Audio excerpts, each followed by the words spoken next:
운영체제와 인터럽트에 대해서 살펴보도록 하겠습니다.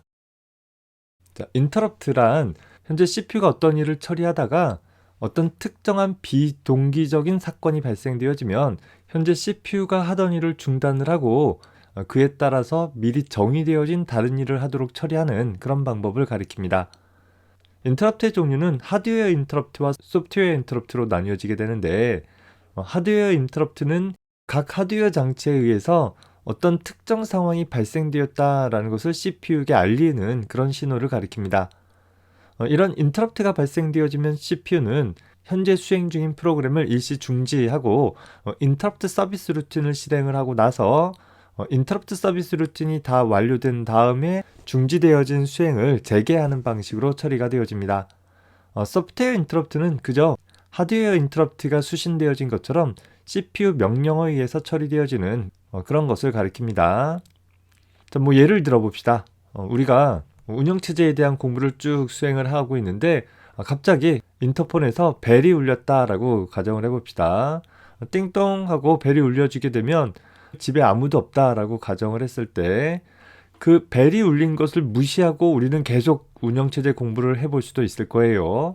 뭐 하지만 택배가 오기로 했는데 그 택배를 받기로 했다라든가 혹은 우리가 식사를 위해서 음식점에 음식 배달을 시킨 상황이다라고 한다면 그걸 그냥 무시해버리면 안 되겠죠. 다시 말해서 현재 내가 강의를 진행해 나가고 있는 상황이 계속 지속되어지는데 언제 도착할지 모를 택배나 음식 배달 서비스에 대해서 도착했다라는 인터럽트가 발생되어지면 우리가 강의를 듣고 있는 상황에서는 일종의 방해를 받게 되는 것이죠.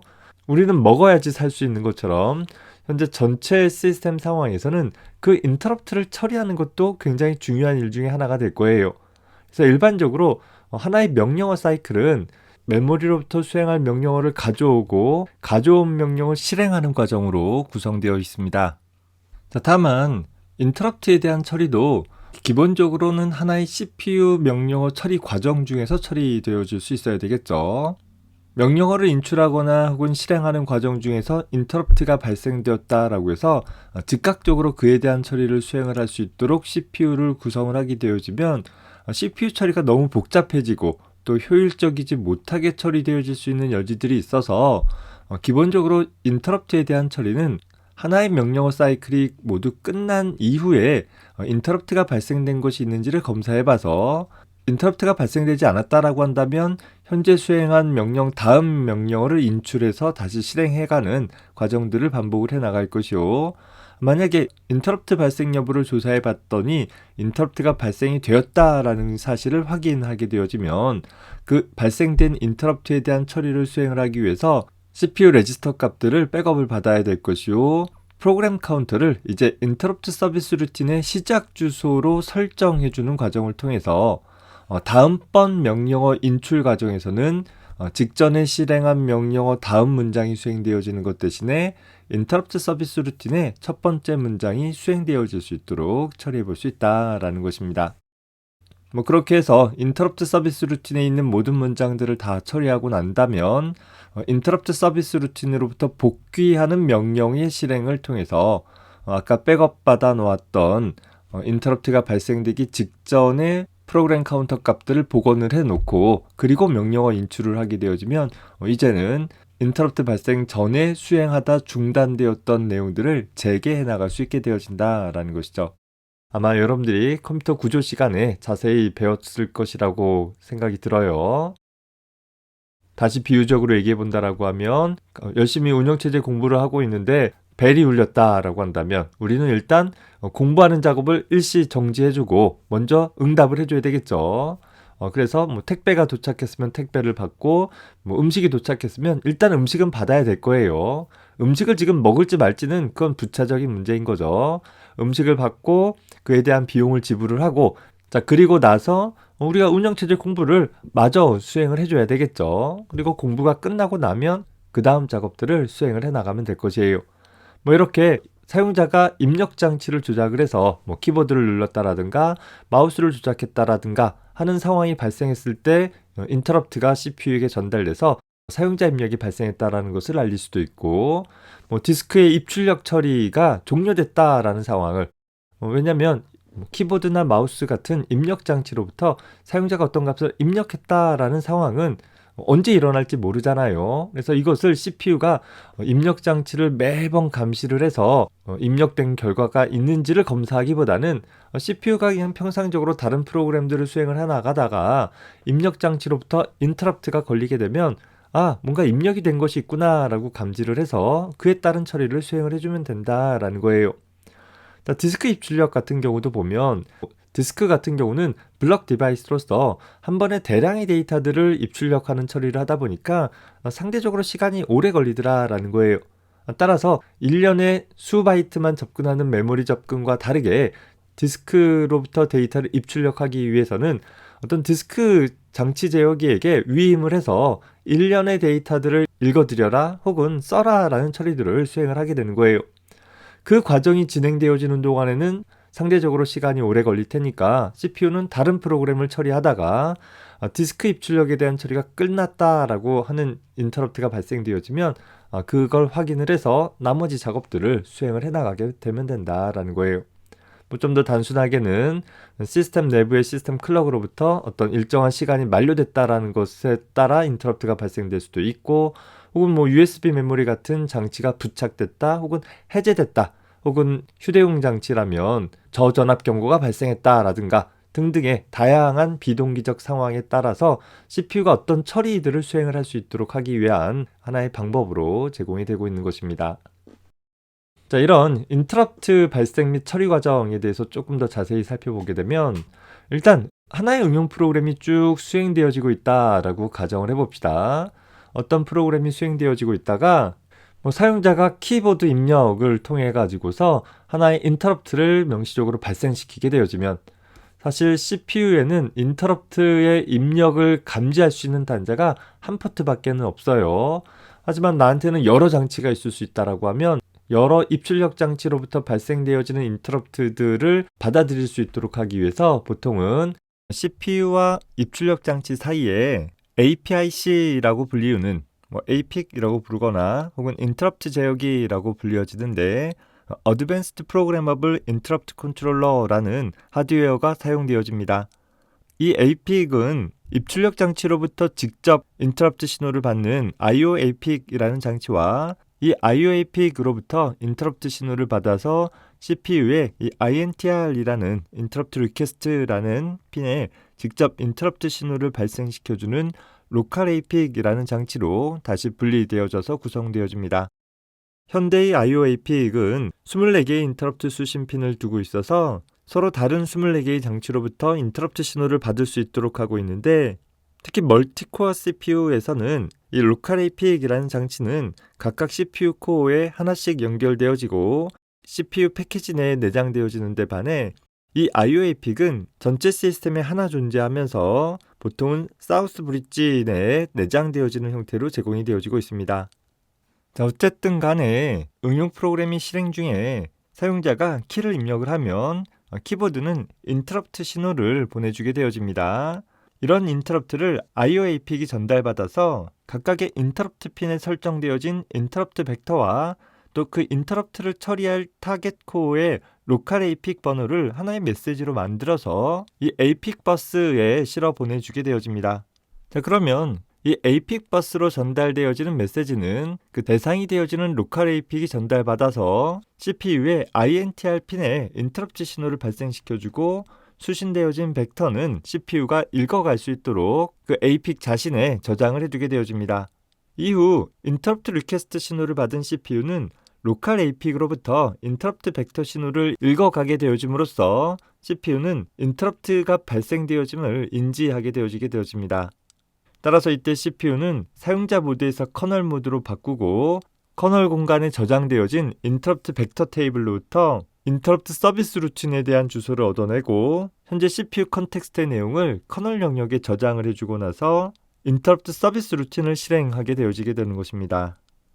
자, 예를 들어서 강의를 진행하고 있다가 택배가 도착했다라든가 혹은 배달 음식이 도착했다라고 한다면 나는 강의를 진행하는 것을 잠시 멈추고 각각의 요청에 대한 처리를 수행을 해줘야 되는 것이겠죠. 이 IOAP 같은 경우는 뭐 일종의 경비실이라고 생각을 해보세요. 경비실에서 우리 집에 호출을 해주게 되는 거예요. 띵동 하고 호출을 해주게 되어지면 나는 어떤 호출이 일어났는지를 확인을 하고 그에 따라 서로 다른 처리를 수행을 해줘야 될 것이에요. 다시 말해서 CPU는 현재 전달되어진 인터럽트 번호에 기반을 해서 내가 택배가 전달되었을 때 해야 될 일과 또 음식이 배달되었을 때 해야 될 일이 서로 다른 거잖아요. CPU 입장에서도 각종 입출력 장치에서 발생되어지는 인터럽트에 따라 해야 될 일들이 서로 다른 거예요.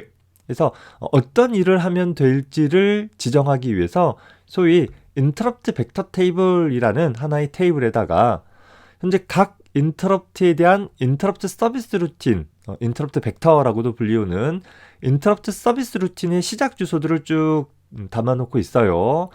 예를 들어서 1번 인터럽트가 발생됐다라고 한다면 인터럽트 벡터 테이블 중에서 1번 인터럽트가 발생됐을 때 어떤 일을 수행을 해야 하는지를 담고 있는 1번 인터럽트의 인터럽트 서비스 루틴 주소를 찾을 수 있게 되는 것이고 그 주소에 저장되어 있는 인터럽트 서비스 루틴에 대한 문장들을 순차적으로 수행해 나가게 된다라는 거예요.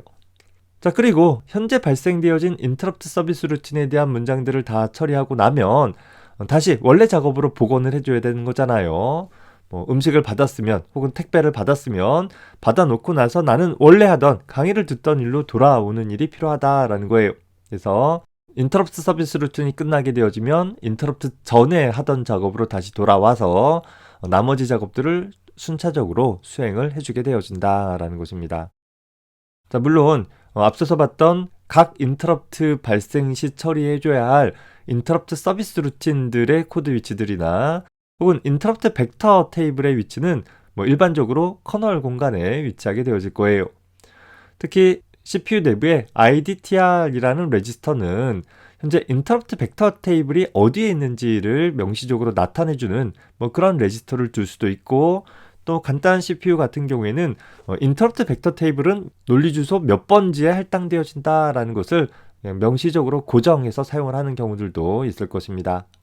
쉽게 얘기해서 0번 인터럽트가 발생되어진다라고 하면 이 주소에 있는 값이 다음에 수행할 문장의 시작 주소가 되어지는 것이고, 1번 인터럽트가 발생한다라고 하면 이 영역에 있는 주소가 다음에 수행할 인터럽트 서비스 루틴의 시작 주소가 되어진다라는 뭐 그런 의미로 사용되어져서 인터럽트 서비스 루틴들의 주소는 그저 다양한 길이를 가지고 있는 다양한 인터럽트 서비스 루틴들을 처리할 수 있는 문장들의 시작 주소를 식별하는 그런 용도로 사용이 되어질 것입니다. 그래서 소위 인터럽트 서비스 루틴이라는 것은 인터럽트 핸들러로서 현재 발생한 인터럽트를 처리해 줄 수 있는 일종의 처리기로서 기본적으로는 커널 코드 내에 포함되어 있을 수 있고, 다양한 장치들에 대한 인터럽트 서비스 루틴은 때때로 디바이스 드라이버나 혹은 어떤 인베디드 시스템 같은 경우에는 별도의 롬 상에 인터럽트 서비스 루틴에 대한 코드가 저장되어 있기도 합니다. 다만 인터럽트가 발생되었을 때 어디로 점프할지는 인터럽트 벡터 테이블 상에 기술을 해줌으로써 각 인터럽트별로 발생된 인터럽트를 적절히 처리할 수 있도록 연결해 줄 수 있다라는 것이죠. 그래서 이런 인터럽트는 소위 다중 프로그래밍의 핵심적인 기능 중에 하나이기도 할 거예요. 다중 프로그래밍이라는 건 어떤 거였어요? 동시에 여러 개의 프로그램들이 수행되어질 수 있는 환경이었던 거잖아요. 특히 초기 다중 프로그래밍 환경에서는 하나의 프로그램이 수행되어지다가 입출력 요청이 발생되어지면 다음으로 넘어가는 그런 방법을 취하고 있었어요. 그러다가 입출력 처리가 끝났다라는 것을 통보받게 되어지면 실행을 재개할 수 있는 그런 상황인 것이겠죠. 다중 프로그래밍 환경 중 좀 특별한 예제인 시분할 운영체제에서는 아주 짧은 시간 간격을 통해서 빈번하게 여러 개의 프로그램들의 실행을 교차해 가면서 수행하는 그런 방법이기도 했어요. 역시 타이머 인터럽트 같은 것을 통해서 현재 프로그램의 수행을 이제 그만할 때가 됐다라는 것을 알릴 수 있는 뭐 이런 방법들이 필요할 수도 있는 것이다 라는 것이에요.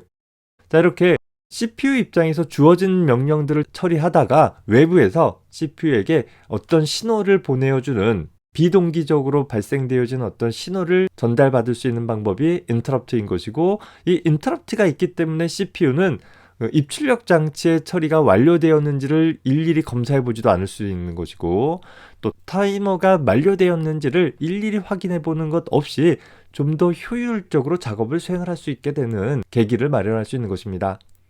인터럽트를 사용하지 않는다라고 한다면 소위 CPU 폴링이라는 방법에 의해서 일일이 확인해 보는 방법이 있어요.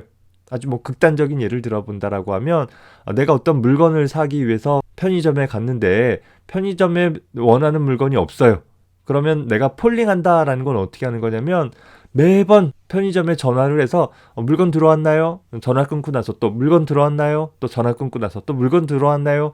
이 과정을 계속 확인해 보는 방법이에요. 나는 내 생활을 유지해 나가야 됨에도 불구하고 많은 시간을 들여서 물건이 들어왔는지를 주기적으로 확인해 줘야 한다라고 한다면 효율성이 좀 떨어지더라라는 거예요. 그럼 인터럽트라는 건 어떻게 비유해 볼 수 있냐면, 편의점에다가 내 연락처를 남겨놓고 물건이 들어오면 연락 좀 주세요라고 남겨주는 거예요. 나는 그저 내가 필요한 공부를 수행을 하거나 또 내 생활을 유지해 나가다가 편의점에서 연락이 오면 그제서야 물건이 들어왔구나 라고 인지할 수 있는, 그래서 그 이후의 작업들을 수행을 해 나갈 수 있는 보다 효율적인 방법이 될 수 있다라는 것이죠. 그래서 인터럽트를 사용하는 다중 프로그래밍에서는 입출력 장치와 CPU가 동시에 각자의 작업을 실행할 수 있도록 할 수 있는 기반을 마련해 주는 것이고, 이를 통해서 좀 더 컴퓨터 시스템이 효율적으로 동작할 수 있도록 해줄 수 있다라는 거예요. 궁극적으로 CPU의 이용률을 높여줄 수 있고, CPU가 계속 입출력 장치가 완료됐는지 혹은 비동기적인 사건들이 일어났는지를 확인하지 않고 주어진 어떤 연산 처리들을 하는데 집중할 수 있는 것이고, 그걸 통해서 단위 시간 동안에 더 많은 프로그램들이 수행되어질 수 있는 처리율이 향상되어질 수 있게 되어질 것입니다. 이번 영상에서는 인터럽트에 대한 개념들, 또 처리 방법들에 대해서 살펴봤습니다. 이를 통해서 하나의 운영체제에서 시스템 콜과 인터럽트를 통해서 각각 사용자 응용 프로그램과 하드웨어와 어떻게 인터페이싱 하는지에 대한 전체적인 윤곽을 좀 잡을 수 있는 계기가 되기 바랍니다. 수고했습니다.